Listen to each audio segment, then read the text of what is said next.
Hello, this is Mike Swanson of Wall Street Window. A news item crossed my desk today about the Biden administration. It released a statement. Biden spoke to the media himself, saying that Chinese electric vehicles are now a national security threat to the citizens of the United States. Now, there's two Chinese EV car companies that have been actually outproducing and outselling Tesla. So they're stealing market share from American companies, but there's a much bigger thing at stake here, a reason for this announcement, and I want to put that in the big picture context of Chinese in American relations between the two nations and why they've been intensifying over the past couple of years. First, let me just show you real quickly. I'm not the story of the day isn't the most important thing, but you can see here. This is Britain's news channel reporting it.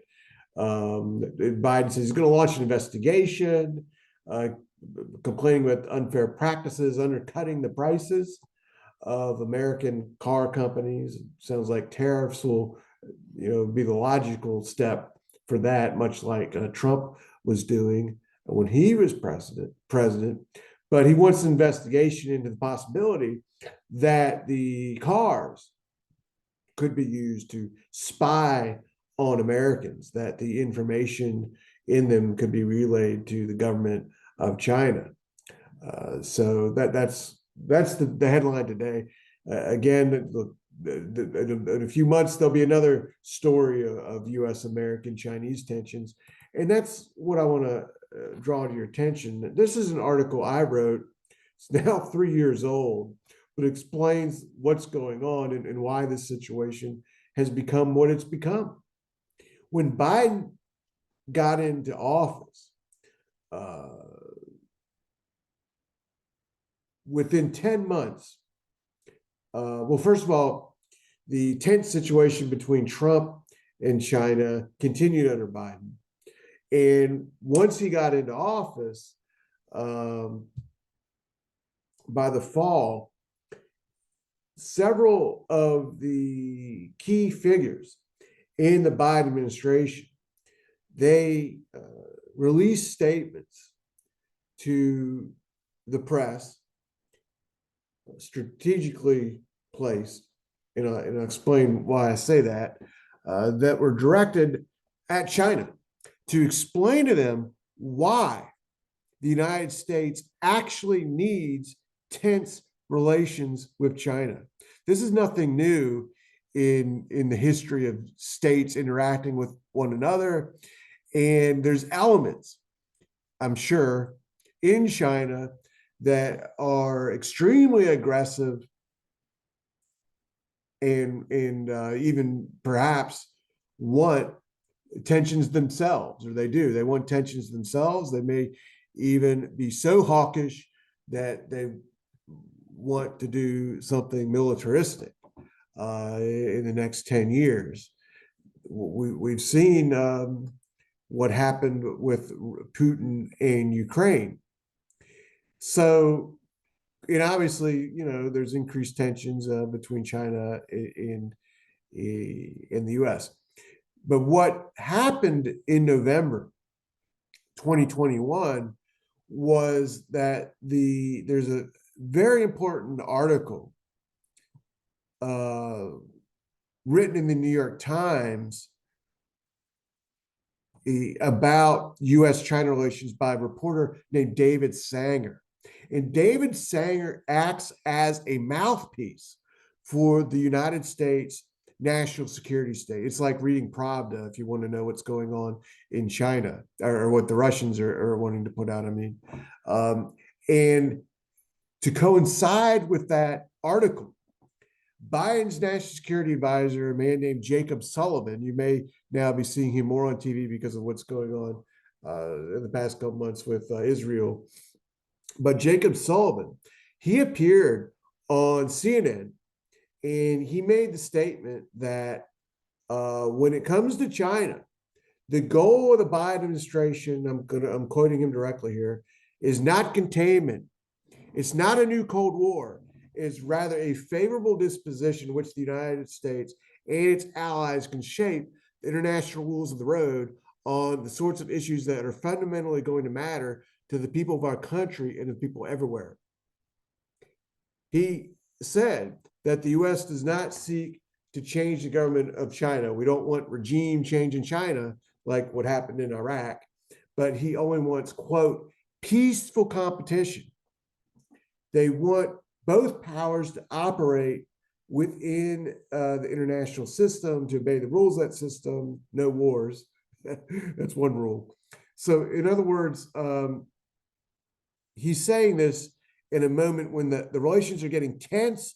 The United States is putting out statements that are being interpreted back then by China as being aggressive, as I'm sure the one today by the Biden administration is being interpreted, and statements were being made by Trump during the election in 2020 about China that were interpreted by their leadership as being aggressive, increasing tensions.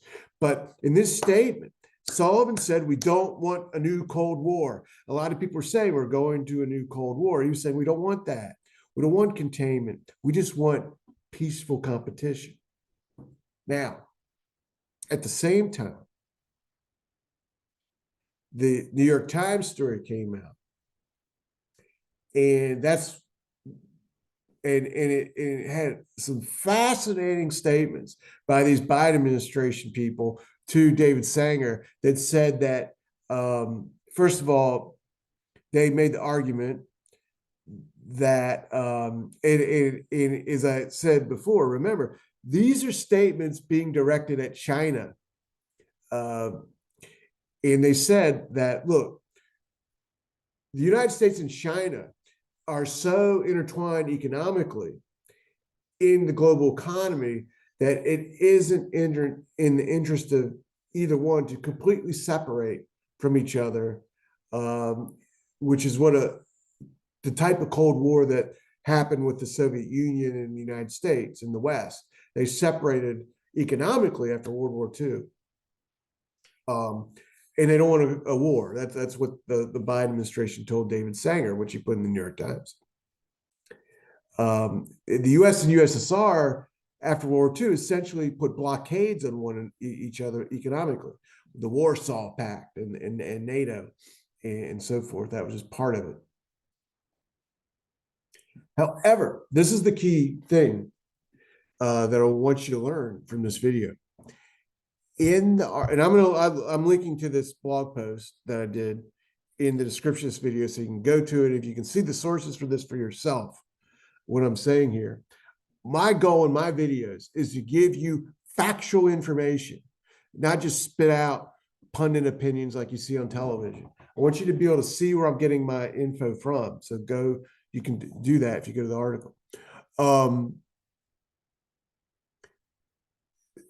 The article states this, that when it comes to the internal political situation in the United States political system in Washington, D.C. needs China as a foil to function. It's the only threat that unites both Republicans and Democrats, and they use it to pass bipartisan legislature. Without a threat that can unite both parties, they cannot accomplish anything the way the politics has been going on. And David Sanger states this in the article.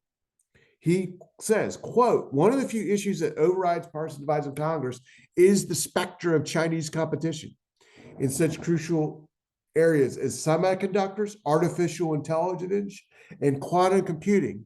That is how the China bill passed the Senate in a solid bipartisan vote. This is back in 2021.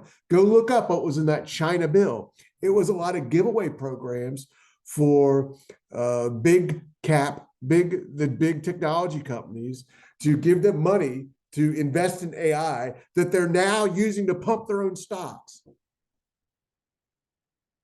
In it was giveaway programs for semiconductors.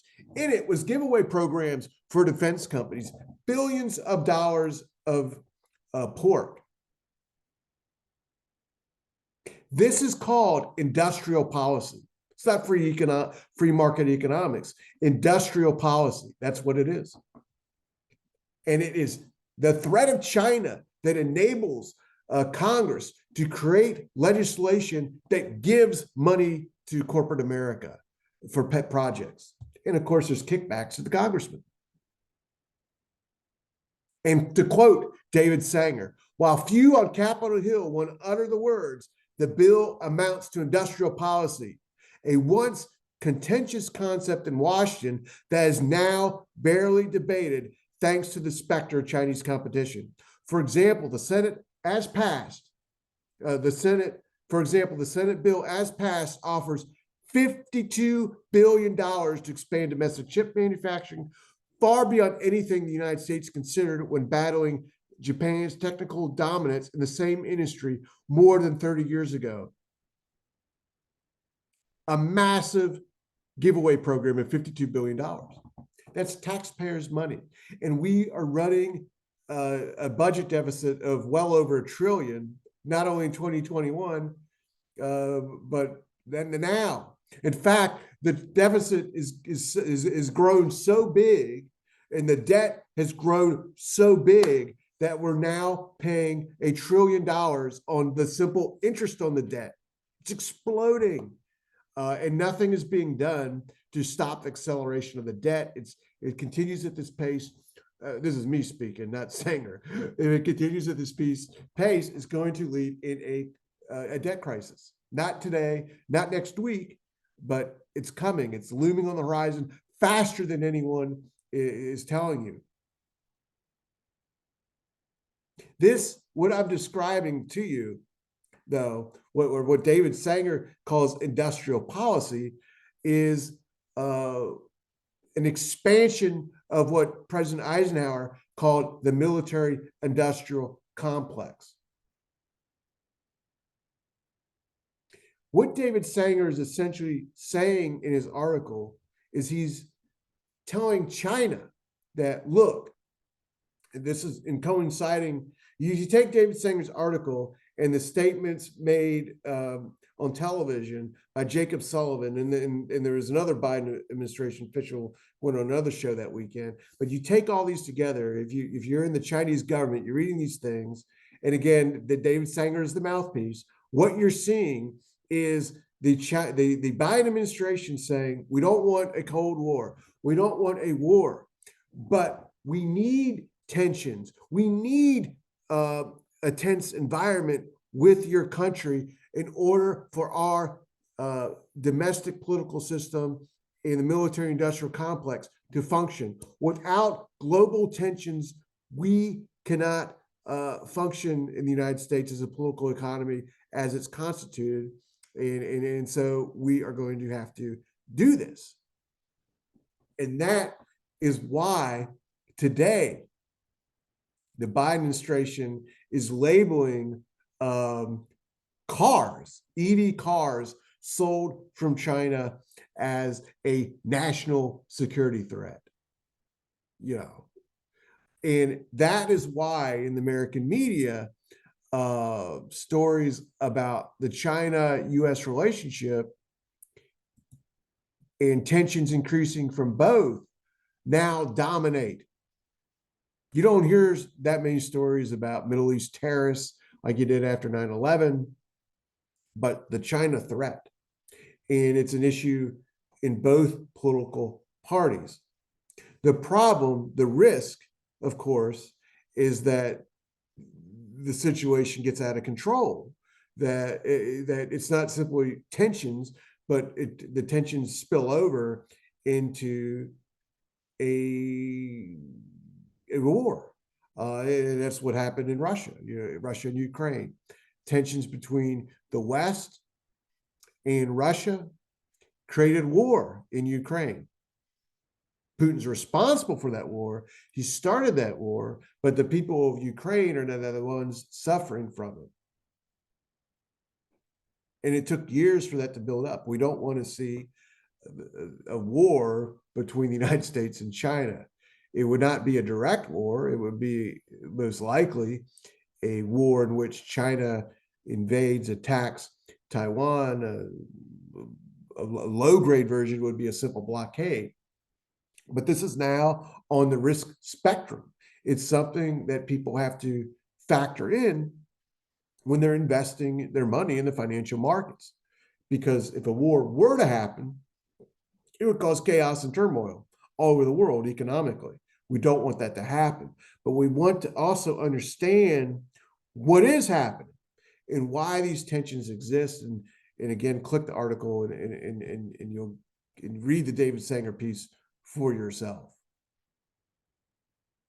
Now, the scary part of this, and I'm going to do some follow-up videos about this, is that there are preparations, planning on both sides for conflict. And how would that play out? Well, I'm going to show you in follow-up video, so subscribe to get that. Probably put it out in a couple days or a week. I put out videos just about every day, either interviewing someone or talking about the markets or some other topic. But this was a direct news piece that I really want to get in this topic with you, about China and the United States. So the next video you'll find very interesting. So subscribe if you want me to talk more about this topic. Hit the like button too. And if you're not on my free email list, get that from my free newsletter. It's in the description, link to do that. And I'll be talking with you later.